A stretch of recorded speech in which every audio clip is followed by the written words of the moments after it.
Hi ho, this is Kermit the Frog here. I am the host of the Browns Huddle podcast. Wait a second, Kermit. I'm actually the host of the Browns Huddle podcast. What are you doing here anyway? I was invited by my agent to interview Sir Yacht. Sir Yacht? First of all, his name is Sir Yacht. Second of all, the only one who calls him Sir Yacht is Hugh. Wait a second. Did Hugh put you up to this? I don't know what you're talking about. I'm going to have to check the tapes. I thought so. If you'll excuse me, I have to do this podcast. So get out of here, Frog. Sorry, man. Let's do this. Welcome to the Browns Huddle podcast, part of the Zedia Network. That is media with a Z. I am your humble host, Jason Hand. You have heard his rants. You have read his hot takes on Twitter. He is dominating TikTok with over 6 million views. He is basically becoming a social media giant. That man is Sir Yacht. Welcome to the show, Sir Yacht. Thanks for having me, Jason. Thanks for having me, Kermit. Even though you just left the show. I've been looking forward to this one, so let's dive in. I'm excited. Let's dive in. First of all, just to go back for the listeners that don't know, you did a cameo, or you got a cameo from Hugh Jackson, and maybe that intro didn't make sense for some. Why don't you tell us the backstory on that real quick? Yeah, so I don't know. I mean, it was over quarantine, so I was like super bored. And I've heard that Hugh Jackson had a cameo. I didn't really know how much it cost. But I was like, whatever it is, I'm sure it's not like an incredible amount. So I go on his cameo, and it's $60. And I was like, oh, that's actually kind of a lot of money. But he does donate 100% of it to his Hugh Jackson Foundation, which is, to prevent and stop human trafficking. So I was like, all right, I'll have some fun with this. I told him that I asked him to say that he was better than Freddie Kitchens. And I told him to ask Browns fans to stop drinking bleach. He didn't say the Freddie Kitchens thing, but he did say he said, don't drink the bleach. He's like, don't, Browns fans, don't drink the bleach. Don't do it. Don't stop drinking bleach. It's not good for you. So it was pretty funny. I can't believe he said that, but yeah, it's cool. Like, Cameo is such a weird app. I'm on it. I've only gotten like 5 or 6 requests, but it's a great app, and he does a good thing with it. So wait, so you're on Cameo? Yeah, I mean, I've gotten like I said, I've gotten maybe 6, maybe 7 requests. How much is your Cameo request? $10. So it's oh basically gosh, dude, beer money, dude. Yeah, with your talent, man. I mean, I would totally, get a cameo from you to rant somebody. Is that what it is for? Getting rants? You can do it for free now, though. Yeah, so it's all good. Don't worry about it. You can do it for free. Yeah, it's all good. I want to just start out by saying, I want to give you a compliment. From the outside looking in, you look like an extremely busy guy, and for you to take this time to sit on my podcast and just sit and talk, 2 dudes talking for a little while, it shows me that, number one, you care, but then the other thing it shows me is that you're extremely organized and you know how to adjust your time to fit everybody's schedule. So I want to start by just saying that.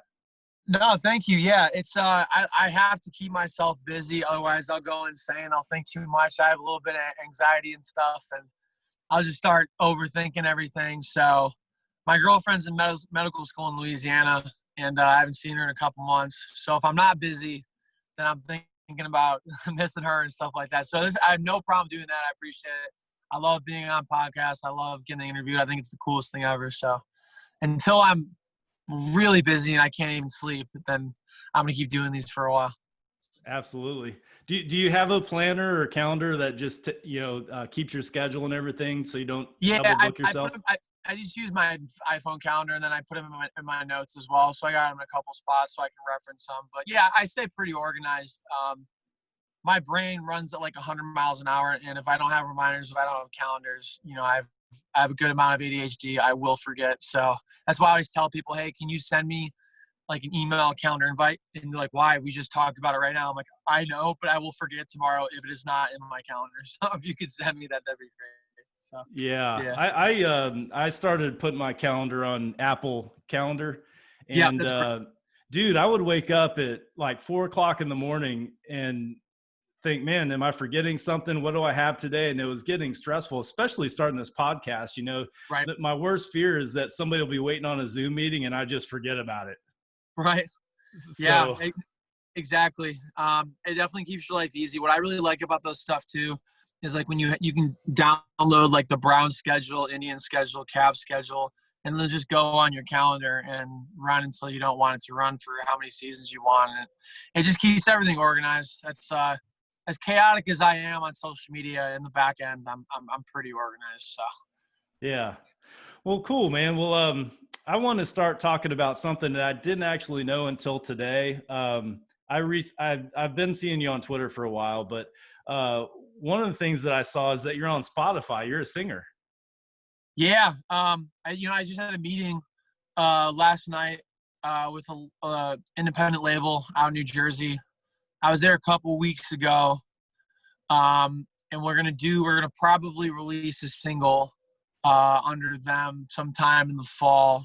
Haven't really told anybody that, so this is a Browns Huddle exclusive. What? But Breaking news? yeah, so we're excited about that. We've been doing this for a while. I've been in this group called Maui Ski Club for 4 years with two of my best friends and my twin brother. So fortunate to do that. But yeah, so I love making music. That's why Sir Yacht, the name is Sir Yacht for my music. And then I started making content after the Browns went 0-16. As a way to, and I saw like it was generating publicity, like my first ever video, like ranting about Hugh Jackson. So I was like, okay, maybe I can keep making content to generate people to watch my music. And now I think it's like hand in hand where I want to do both now. I want to do something in content and I want to make music as well. So it's been pretty cool. I've been very blessed. So your first love was music. Yeah, I mean, I think it's like 1A and 1B right now. But it was like I just never knew. Like, I never put videos out. I never thought I'd be like people would enjoy anything I did. My friend Tom Ramella had to convince me a bunch of times to do it on New Year's Eve. You know, when the Browns lost to the third string Steelers. So I just kind of let it all out.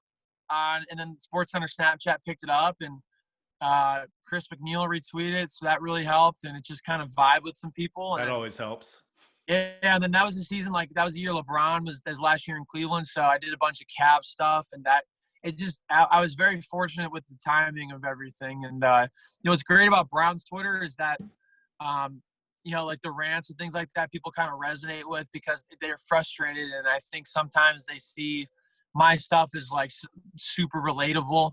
I understand. I definitely pissed the shit out of a lot of people because I can be in your face. I can be annoying. And if you don't like that in your face, like loud style, then you're probably not going to like my rants or anything like that. I get it. But especially if you're a Steelers fan, you're not going to like it. But I've been very fortunate with the timing of everything. If it wasn't for the Browns going 0-16, I probably wouldn't have the social media following I have today. So.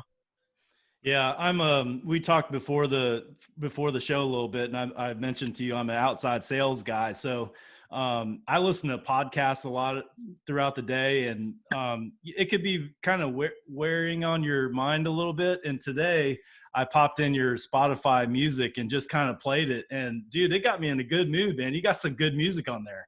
You really do. I appreciate it. Yeah, so I got my solo stuff under Sir Yacht, and then I have a band called Maui Ski Club, and we just put out like 12 songs in April or something like that we've had online for a while, been on Spotify. So once we release this single under this label, it's either going to be under Maui Ski Club or we're just going to make it Sir Yacht and Maui Ski Club. But yeah, I love doing it. It's a great way to get out, like frustrations or whatever. It's just very healthy. It's same with like my ranting. Like people are like, dude, you must be so angry in real life. No, because I get all my anger, like it's all channeled on like my social media and like videos and stuff. And then I'm kind of chill, like for the most part after that. I really don't get angry too often, except when things happen, I have to make videos about them. So, yeah. The first time I saw your rant, I think it was last year or possibly the year before last. I don't remember, but I remember it was dark here on the East Coast, and I was pissed. We just lost. The Browns just lost. It was a horrible loss. I don't even remember which game it was, but I was surfing through Twitter and came across your rant. You were inside of a car. It was dark, and I played it. And, man, after hearing that rant, it made me feel better because a lot of things you were saying I was feeling. And I'm sure a lot of Browns fans were feeling. So yeah, no, I appreciate that, and I think a lot of people do that. I mean, that's what I hear a lot, and it makes me feel really good. that content I make can be relatable to other people. I mean, I originally when I made that video, there's a kid from like St. Ed's High School, and my video did really well. And like this kid from high school got like 15 likes on a post quoting it, and he was basically just like, "This dude's so annoying, he sucks." And I like let that affect me so much, but I've stopped really I stopped really caring about what people thought. You know, I mean, I get so much. There's a lot of negativity if you read my posts, you read my quote tweets or things like that, and I kind of just laugh. I mean, if you waste your time hating on my videos or anything like that, then for me, I see it as a win. I see it as a way of getting a little more publicity. So it's been fun. I get a lot of positivity. I get a lot of negativity. I appreciate the interaction either way. People, those people that bag on you for the rants and they say that they don't like it. Those are probably your biggest fans. Those are the ones that return and watch it.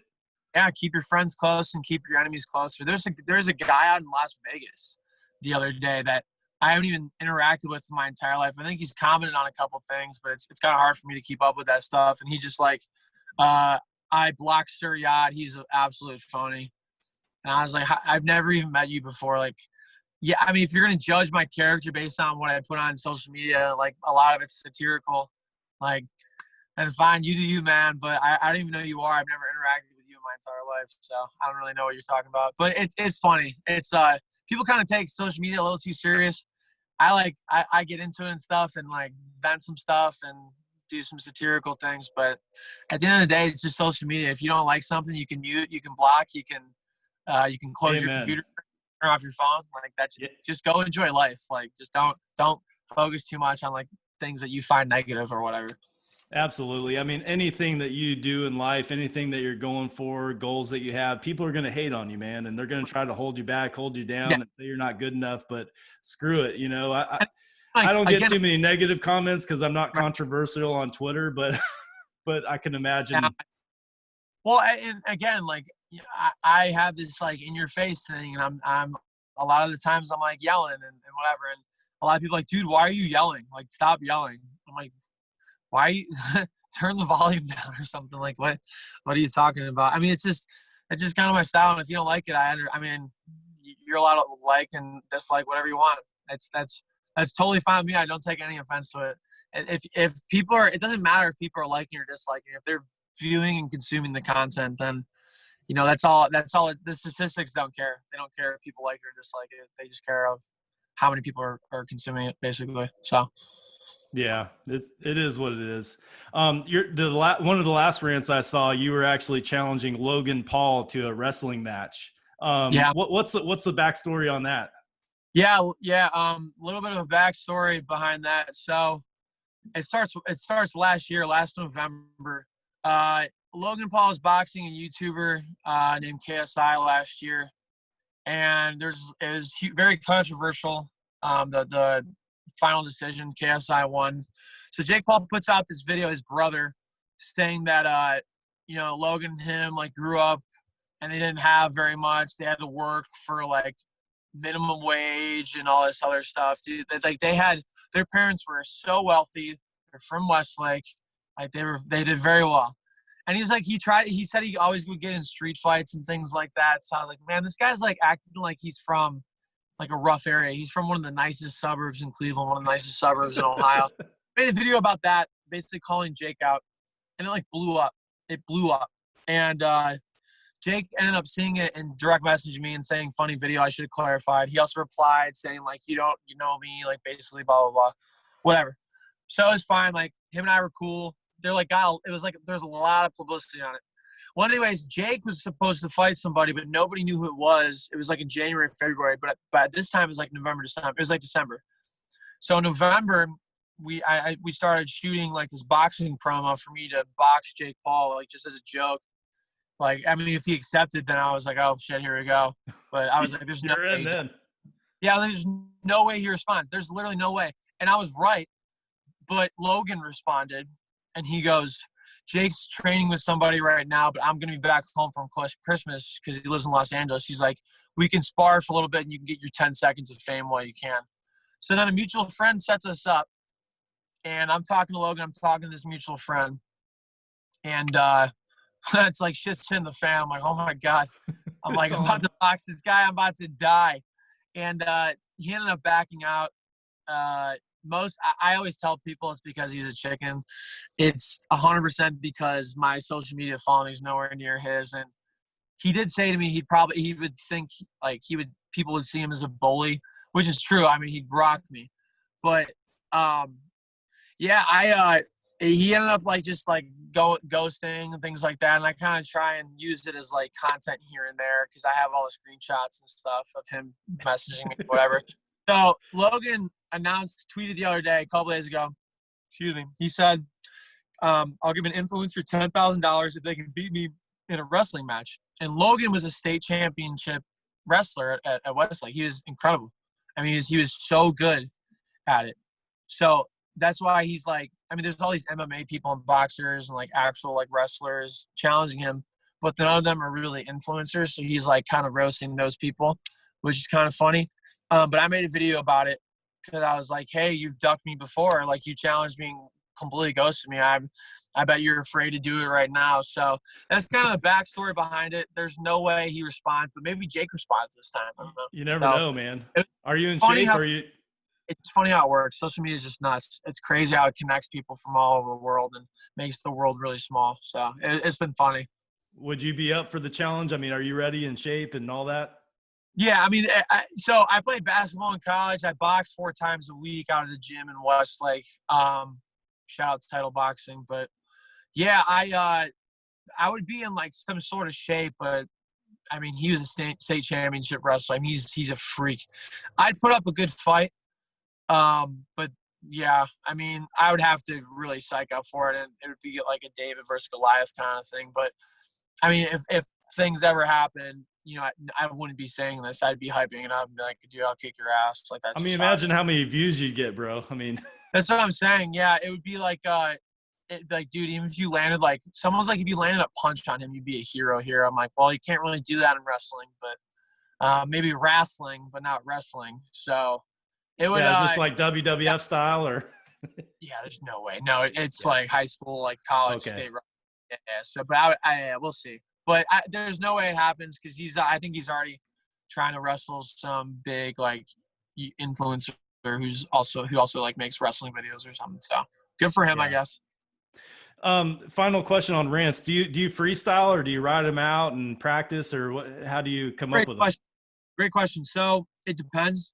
I would say most of the time I have bullet points, but I'll always throw some improv in here and there when I think of things. But I'll have bullet points in my notes at points, and I'll check them, and then I'll make cuts and things like that. But sometimes it's just like, you know, let's just get it out. You know, whatever I say, that's just kind of what happens. And I think sometimes when I do those videos, I do it because it's more beneficial to just put it in one take and just let the raw emotion come out without having it scripted at all. I mean, I'll still convey my emotion, whether I have bullet points or not, because it's not like I'm reading off a script. It's just a little bullet point here and there.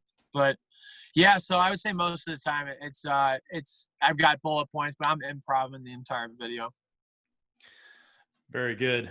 TikTok. So I recently found out you're on TikTok as well, and apparently a lot of other people know you're on TikTok because you have 180,000 followers last time I checked, 6.8 million views. I mean, dude, that's insane, bro. Yeah, that's just likes. That's not even views. That's 6.2 million likes. So the views, I don't know how much it is, but I'm getting like 7 million views a week on videos. So it's nuts. And I've been doing this only for 5 months. I've been putting my rants on there, but I delete all of them. None of them did well. And I was like, well, I'm going to start making videos geared around TikTok. And I was like, all right, what am I going to do? And I saw a lot of things with Ohio and like Midwest stuff that were like kind of funny and just the memes that were around Ohio. So I was like, all right, I'll make some things about Ohio. And the first video blew up. Like it's like my second or first like most viewed video still. So I've been making Ohio and Midwest stuff and kind of branching out. And it's all happened in 5 months. Like it's nuts. But it's been really cool. And I've got to meet a lot of cool people in the area because they've seen my TikToks, and I've been really thankful. The support has been overwhelming. I heard that TikTok is like China's version of Facebook. Is that right? Is it? No. It's not right. That might be because they might be saying that because of like data, like people using your data and stuff like that. There's no proof on TikTok, Facebook. There is proof that they've been selling data and things like No, that. I So mean, is it a China company or no? it is, but Okay. it's nowhere. I mean, that there's no comparison to Facebook. They're Okay. totally different. Yeah. I got you. I was actually the same guy I was talking to. His son started a TikTok, and he didn't even know it. Like this parent didn't even know it. And Uh, and one of his friends called him and said, "Hey, man, congratulations on your son's success." He's like, "What are you talking about?"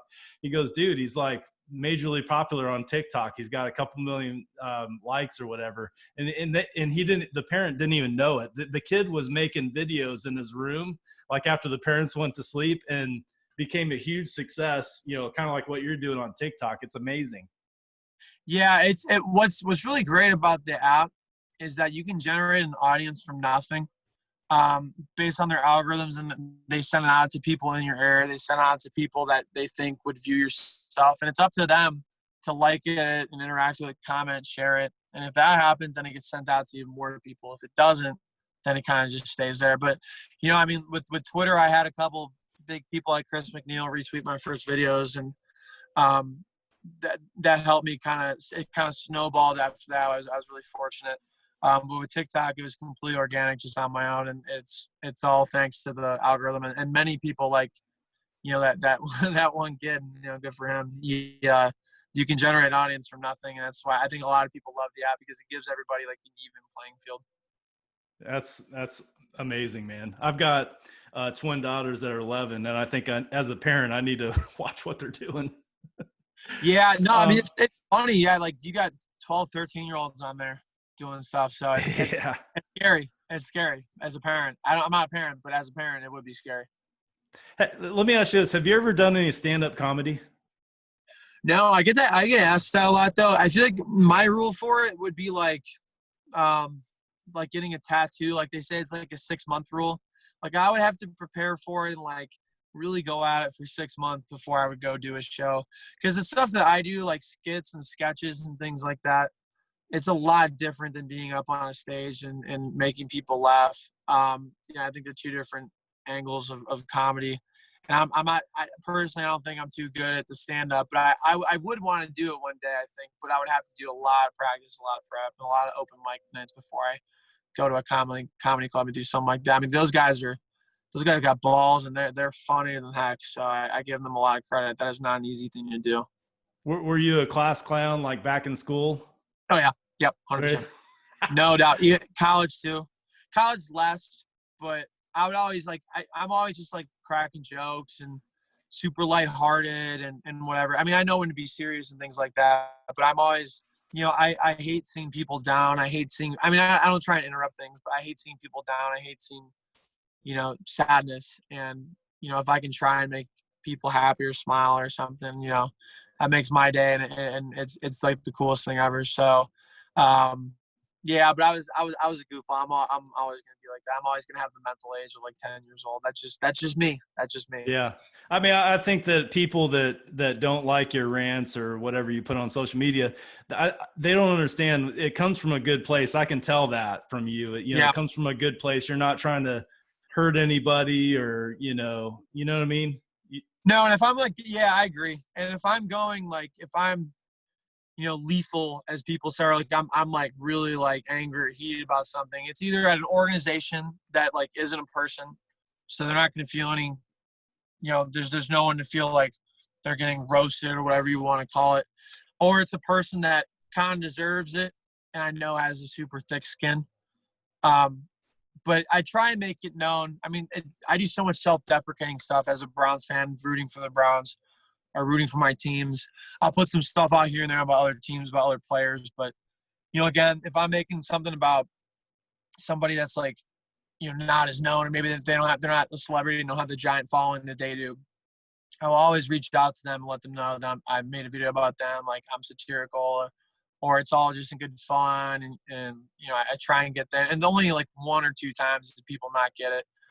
A lot of people I've become really good friends with on social media because of those rants, which is so funny. I never thought that'd be a thing, but I think they understand after a while, and these people have a really good sense of humor. So for the most part, it works out. There's some outliers though, but such is life. Absolutely. All right. So your new podcast, the Yacht Club, let's talk about that. Your first episode was a couple nights ago, live stream. It was awesome. I loved your co-host, Zach.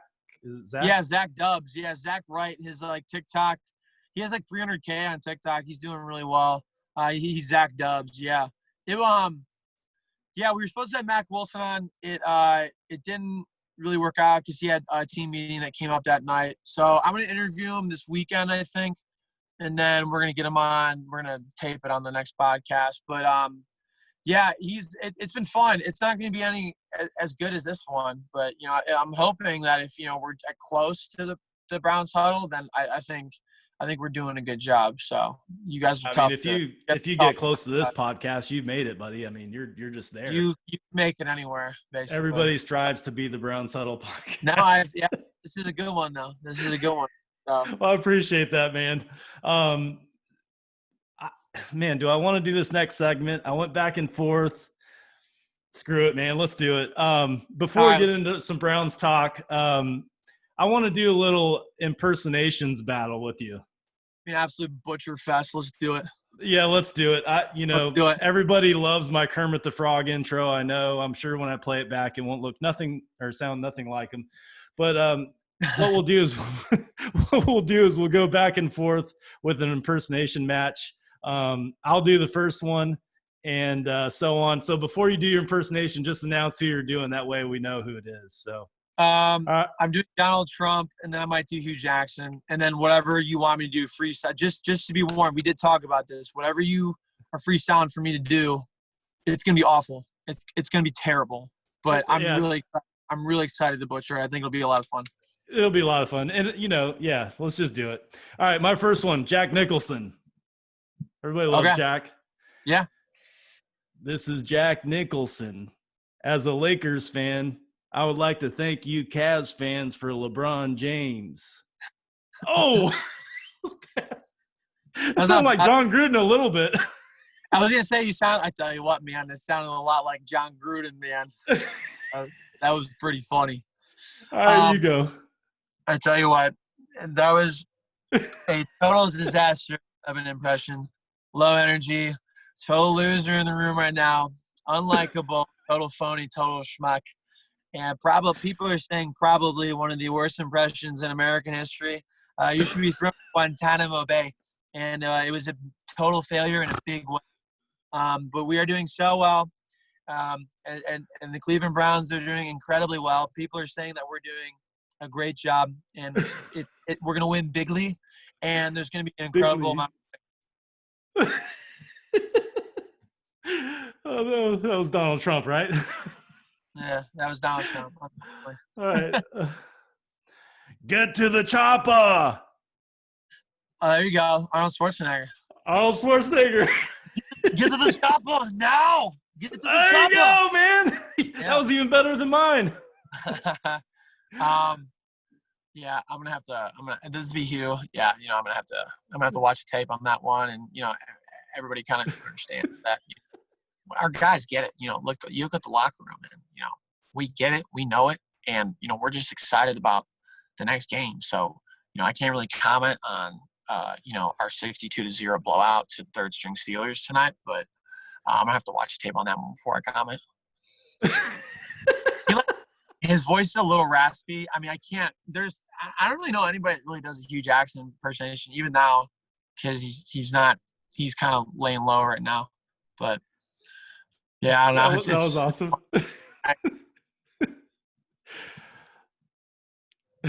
All right, ready? All right. I'm ready. I gotta straighten my face here. They say it was $1 million wound, but the Army must keep that because I ain't seen a nickel of that $1 million. Was that Forrest Gump? Forrest Gump, yeah. That it? Yeah, that was good. That pretty good? Well, I knew it was. So that, I mean, if I didn't, I'd be like, okay, that's probably terrible. But yeah, if you're like, yeah, start your impersonation now, then it would be bad. Freeman? Yeah. Was that Morgan Freeman? Yeah, that would have been bad if I thought that was Morgan or something. Or, Yeah. like, Do you know Morgan Freeman? Can you do that one? No, no. No. My vocal, Only Morgan Freeman can do Morgan Freeman. Yeah, I mean, if you want me to try something else or that or whatever, just tell me. We can do the freestyle now. All right, go ahead. You want me to try Morgan Freeman? No. No, pick whatever you want. Pick whatever you want, and I'll try to guess it. You gotta tell me. I don't have any more, so it doesn't matter. All right, Yogi Bear. I'm not too familiar. Like the bear, like Yogi Bear or Bear Raw. No, the bear. I haven't seen Yogi that show in probably 15 years, so I don't even know what he sounds like. John Gruden. I tell you what, man, that guy is a competitor. That's somebody I would want to have on my football team, man. That guy is fierce. You know, that guy is like the extra mustard you put on your sandwich during a football game, man. He's got the whole package, and you know that's just great, man. I tell you what. Hey, man, now that's a good quarterback, man. He can really sling it, man. That's I got nothing. Dude, Frank Caliendo is so good at that. He's better at it than John Gruden. Oh, yeah. My favorite story ever is they're like really good friends. So they were hanging out at a game right before COVID, and and John the visor. Gruden, what's that? The visor one. Yeah, I don't know what it was, but they were like hanging out, and John Gruden just decides to turn on his phone without telling Frank he's gonna film, and he's like, "I tell you what, man, this is a great game." And then Frank, like on the spot, just does a John Gruden impersonation, just like breaks character and bursts out laughing like in the middle of it because he had no idea. Like John Gruden loves the impersonation. He just he goes with it, and he's such a good sport. And that they're like really good friends now because of it, which is so funny. Oh, there's a couple people on this planet that I'd love to have a beer with. He's one of them. Yeah, John Gruden and Frank Caliendo, I like both of them. Charles Barkley too. Charles. Yeah. I'll tell you what, man, that guy's crazy. To be particular, he doesn't really take the basketball. And, I mean, come on, man. I mean, that guy just doesn't even – that guy's terrible. He's terrible, man. He's terrible. That's fantastic, man. Fantastic. I can kind of do Shaggy and Scooby. Not very well. But you can tell that it's Shaggy and Scooby, but it's not good. Like going to Scoob. Oh, let's get out of here. Okay. But yeah. Dude, that's your best one. Is it actually? Oh, that was perfect. I like doing the Shaggy. Yeah, Scooby it's not too bad, but it's no, that was I forgot I can do that one. Yeah, there's a couple I can do. But all right, well, Mr. T. Everybody can do Mr. T. I pity the fool. I mean, that's all I know. I pity the fool, sucker. I pity the fool, sucker. Oh, that's tall. That one great. Oh, last two. You got any Rocky? You got any Rocky in you? Like Sylvester Stallone? Yeah. It's not about how hard. No, I can't, man. It's not about how hard you can get hit. It's how hard you. No, it's not hard you get hit. It's about how hard you can get hit and keep moving forward. How much you can take and keep moving forward. And then, yeah, I don't know the rest of that line. That was pretty good, dude. I've never done his. I'm seriously never done his voice before. But no, it's. I feel like to do that, your jaw has to stay still. You gotta have the lower register. You can't say a whole lot of consonants. It's mostly vowels. Okay, it's not how hard you get hit. It's about how hard you can. I don't know, whatever. But I feel like there's not a lot of jaw movement. I think it's like you're on Novocaine. I think that's the impression right there. All right, let me give it a shot. I'll do Rocky and his trainer Mick, and then we'll finish this segment up. All right. Hey, yo, you knocked him down. Why don't you try knocking me down now? Pretty good. It sounded like a combination of Rocky and Forrest Gump. I liked it. It's like if Forrest Gump was in Philadelphia or something. No, I liked it though. That was good. I could tell it was Rocky. That was good. I'm gonna make you crap thunder and eat lightning. That was big. That was pretty good. That was pretty good. Yeah, that was really good. All right, man. Enough with these shenanigans. People are gonna turn me off and probably never listen to me again. I need to start working on some impressions now, man. Yeah, I mean they're fun to do, man. They're a lot of fun to do. Let's get into Browns talk, and then we'll finish this up. Who was the Browns QB when you started following the team? Tim Couch, because I was born in '93. I was old enough to realize what was going on in '95. So yeah, I mean, I got the Couch jersey when he left. I duct taped the C, so it just said "Ouch." I won a costume contest in 4th grade because of that. But yeah, I mean, it was Tim Couch from the beginning. Oh man, I love Tim Couch. I thought we did him wrong. You know, we just didn't put the pieces around him, and he had so much talent. We just ruined his career. I felt so bad. He definitely was poised to be great. So it's unfortunate. I mean, honestly, dude, have you seen pictures of him lately? He looks like he could still play. Like he looks like he's better than Brady. He looks like he's in better shape than he was in his playing days. Yeah, dude. He's still, I mean, I don't know how old he is. He's probably close to, maybe he's over 40 or just over 40, but dude looks like he could play. Yeah. He's probably he's probably in his mid-40s. I would have. He's probably a little older than Tom Brady. But yeah, he's nuts, dude. I feel so bad, but you know, everything happens for a reason. So everything happens for a reason. Why do you think it's taken us so long to find a QB with real potential? I mean, dude, it's been you talk about Tim Couch. It's been over 20 years, bro, and we haven't found a QB until now. You know, we have Baker, and we'll see on that. I'm hopeful that he's our guy we've been looking for, but why has it taken us so long? Yeah, well, first, I think Baker is the guy. And the reason I think that is because he showed incredible promises his rookie year. Even having a horrible season last year, he still threw 22 touchdowns. I mean, I know that he had, 21 interceptions, but I think he's the guy. He's got the right pieces in place. And that's the Browns have been super unique in that, they've been really good at not having good ownership, not having good front office, not having good coaches, and then not getting the right players. I mean, it's just usually people can turn around. Even the Lions, they made some playoff appearances because they had Matt Stafford, they had Calvin Johnson, they've made some good decisions.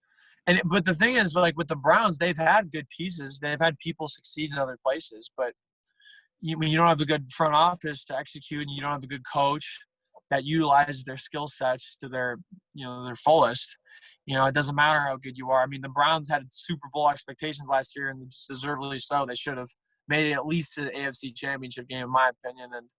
And Freddie Kitchens couldn't coach he couldn't coach a paper bag. Like it's just, I feel so bad for the guy because he's a nice guy, and I want him to do well, but unfortunately, it just didn't work out. But I think Stefanski, is the right guy. He does a lot of play action. Statistically, Baker Mayfield is best in play action.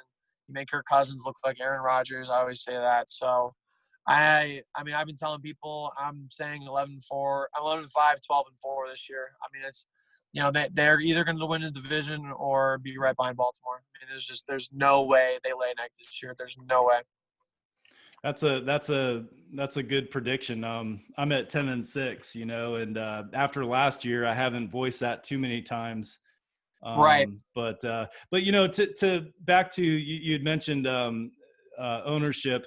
To Jimmy Haslam's credit, he's an owner, I believe, that wants to win. I just think that there's a huge learning curve in ownership, and I don't think you thought it was going to be as tough as it is. But you can tell he wants to win, so I can get behind a guy like that. It's the owners that don't give a crap, and just throw anybody in there. And I think that's why he kept Hugh Jackson so long, because we would fire coaches every year. I think when we hired Hugh Jackson, he said this was it, and he stuck to it as long as he possibly could. And obviously he wasn't the right guy. And then you mentioned Freddie Kitchens. That wasn't the right pick, but I do feel good about Stefanski. I do. And I mean, unfortunately, I know he wants to win, but he's not a football guy. He doesn't get it. He's a booster at Tennessee, and he's made incredibly terrible decisions there. He was fortunate that he was a minority owner with the Steelers, and he's made terrible decisions outside of the Browns, in his business. I don't know if he gets it. I don't know if they'll ever do as well as they will ever do with him in ownership. I feel like they could do a lot better. It starts at the top, and it really does trickle down. But he does want to win. I mean, I'll give him that. Like, I mean, the owner only has so much control. I think he's picked two great people in Andrew Berry and Kevin Stefanski. I think really complementing each other very well. And I like the approach that he had, that we're going to have a GM and a coach that complement each other. So I give him credit for that. I think they're going to do well in spite of Jimmy Haslam, but it's so funny because people always like, who's the worst owner in Cleveland between Dan Gilbert, I think is the best, which is like scary. And then Paul, the Dolans, and then Jimmy Haslam. And it's just, man, our ownership here is atrocious. It's got to be the worst combined in professional sports. Yeah, I mean, in building a football team, if the first key piece is finding that quarterback, because when you are constantly trying to find that guy, it doesn't allow you to be able to focus on other areas. Like, for instance, when it's the draft, you're looking for a quarterback instead of other key positions. Not having a good quarterback gets coaches fired, and right. That sort of thing. So for it to take 20 years to find the guy that has real potential is it's astonishing. I mean, you look at clubs that found back-to-back QBs like, Brett Favre, and then the Green Bay Packers had Aaron Rodgers sitting on the bench ready to come in. Then you had Peyton Manning with the Colts. They get Andrew Luck. Now, Andrew Luck didn't work out, but he was a good quarterback. Even his brother, Eli Manning, and now they have Danny Dimes. It's still early in his career, but he's looking pretty good. The Browns, now that they have Baker Mayfield, we've seen the effects of that. We can now start – it's been refreshing, man. Over the past couple drafts, we're not talking about which quarterback are we going to draft. Now we're focusing on other needs, and we're seeing the effects of that now. This is the best roster I've seen maybe ever. Like, I've been a fan since the 80s. We had a phenomenal team back then, went to the AFC Championship twice, but the talent on this roster is amazing, man. If they can put it together and get their head right, we could get to 11-5, 12-4, like you're saying. There is no reason if they get hot that aren't in the Super Bowl. I don't care if there's the Kansas City Chiefs, the Baltimore Ravens. They have a top 2 offense, in my opinion. I mean, in terms of the weapons and everything and surrounding Baker. And I think the problem last year was that they were running all these damn deep routes. Baker lost his confidence, so he wouldn't stay in the pocket. And he's waiting like 4 or 5 seconds for people to get open down the field. And, no offensive line can block that long consistently. It's just, you got to get rid of the ball in less than 3 seconds. And that's what they did for rookie year. But, yeah, I mean, there's no reason that – we've seen teams that had the 6th seed win the Super Bowl. Like, it doesn't – NBA, it's never happened with an 8 seed. But in the NFL, it's very, very common. It's not always the 1 seed. It all depends on who gets hot. And I just want to make the playoffs this year. Like, if it's just a playoff loss and, like, that's it, then I'm happy with the season. But there's no reason why the talent at roster and with the way we've seen Baker Mayfield play and with the good coaching system that they don't make a Super Bowl run or at least a contender. Yeah, I totally agree with you, Sir Yacht. The feeling around Browns fans is that Kevin Stefanski was a great hire, and I'm among those who think it was. You feel really good about him? Yeah, I mean, again, we say this all the damn time. And we get proven wrong, but you have to just see it through. But I mean, and people say it sounds different, and well, this is going to be the year. But this is going to be the year. I mean, it is just different. The guy has experience as a coach. He's, like I said, he made Kirk Cousins, look great, made Case Keenum look great, and I mean, he's good. He's very good at play action too. Like I said, Baker Mayfield is very good at play action. He's better at that than any other formation. I think he gets it.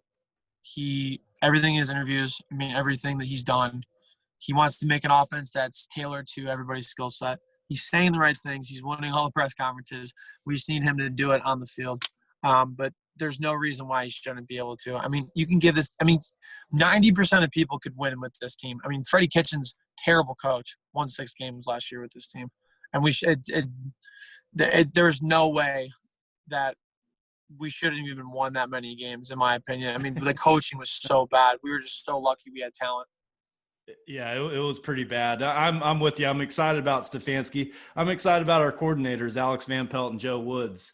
I am. The big key for me is we got to give these guys a chance. If we don't get 11-5, 12-4, even 10-6, if we get 9-7, we can't just throw them away and look for somebody else. We got to give these guys 2 or 3 years, because I think eventually, I mean, hopefully it doesn't take that long, but I think eventually, Stefanski will get this right and be a coach for a long time.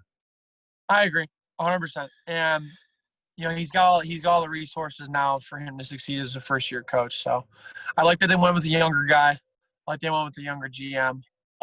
You got some creativity around that instead of some old-school football, which I think is a good refresher. So I'm excited. I'm excited for it. We're here, man. It's like 4 weeks, bro, until kickoff.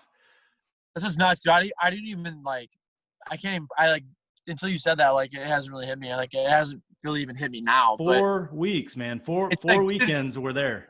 What normally we're talking about right now is, all right, who's going to get, like you said, who's going to get the job at quarterback? Who do we think is going to get it? Is it going to be A? Is it going to be B? We know it's Baker Mayfield. I mean, it's nuts. It's crazy that we're not talking about the quarterback for the third year in a row. It's he's the guy. He's the guy. I mean, I think they know that too. Even if he stinks it up this year, which there's no way he does, he's still the guy. Yeah.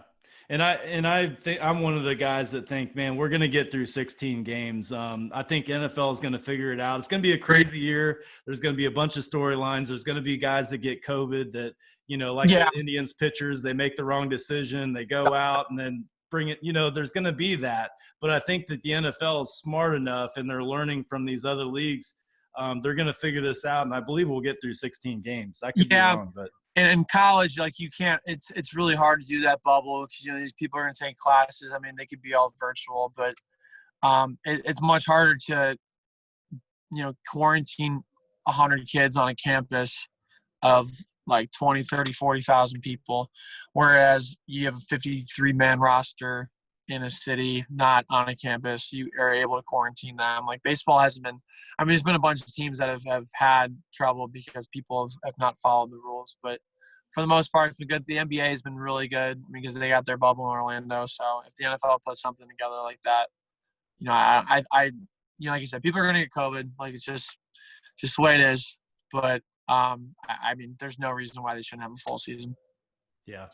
Well, this has been fun, man. I think I've kept you long enough. I know you're busy. You got stuff to do. Maybe we can, take this opportunity to plug you. How can fans find you? We've talked about many of them, but where can we find you at? So Sir Yacht on Twitter, TikTok, YouTube, Facebook, Instagram, Cameo, Spotify, Apple Music. I mean, wherever you are, I mean, I'm probably on it if you just search Sir Yacht. And I got some stuff in the works right now I can't really talk about, but there's some exciting stuff going on behind the scenes, and there's always stuff happening each and every day. I think I'm going to start working on my Indians rant after this because I'm assuming they got blown out because they were getting blown out before this. Hence the I don't know. I mean, I don't know if you're just recording the audio, but I got Indians trash cans here, so behind me is my screen. So they're not figuring it out right now. And they always lose to the Cubs, and that makes me very sad. I have the score right here. Do you want to hear it? What's that? It's 6-2, top of the ninth. So we got a little bit of hope. I don't know. Yeah, just enough that if you get a grand slam, it's good. But yeah, there's no way. But yeah, unfortunately, I mean, they're pitching so good. Then you have two idiots just go out and just be stupid. But that's a whole nother discussion. But yeah. Thanks so much, man, for coming in, and look forward to maybe during the season to have you on again to talk about actual Browns football. So, dude, I'm getting Bills, man. I mean, it's exciting that it's almost here. I hope it continues to stay. I pray that everything kind of goes smoothly. But yeah, I would love to do that during the season. Yeah, thanks for having me on. I had a good time.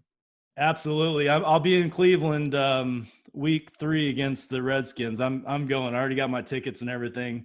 Where are you? What's that? Where do you live normally? I'm in Chesapeake, Virginia. Oh, cool. Okay. That's awesome. Yeah, we already got the airline tickets. So me and my buddy are going to go to Cleveland and, not sit in the stands, but we'll figure out a place to watch it. Cleveland's just a fantastic city. It's like second home to me. So maybe I'll see you around. Oh, 100%. I mean, people are dying to tailgate and things like that. I mean, the first presidential debate is here, and people are throwing all these tailgate parties because they're just going to watch it outside or whatever. I mean, it's nuts. People just want to tailgate so bad. So definitely have to do something when you come in from Chesapeake. Absolutely. Well, thanks for coming on, man. Go Browns. Go Browns. Thanks for having me.